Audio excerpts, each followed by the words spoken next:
Mang maskaradong di kilalang lalaki. Aba, may 22 anyos na estudyante ginapos tinakpan ang bibig sa Limay, Bataan. Bakit kaya? Alamin natin mula kay Danny Kumilang, Aris 37. Danny, good morning.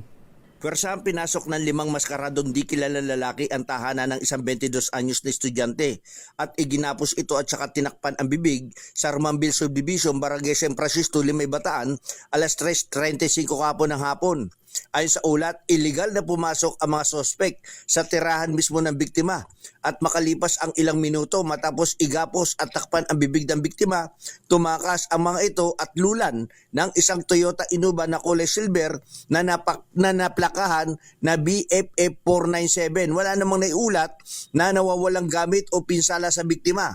Nagsagawa agad ng hot pursuit operation ang PNP para sa pagkakakilalang at pag-aresto sa mga sospek. Samantalang patuloy ang investigasyon ng pulisya sa motibo ng insidente. Danny Kumilang, RS37, DZRH, una sa Pilipinas, una sa Pilipino. Maraming salamat, Danny.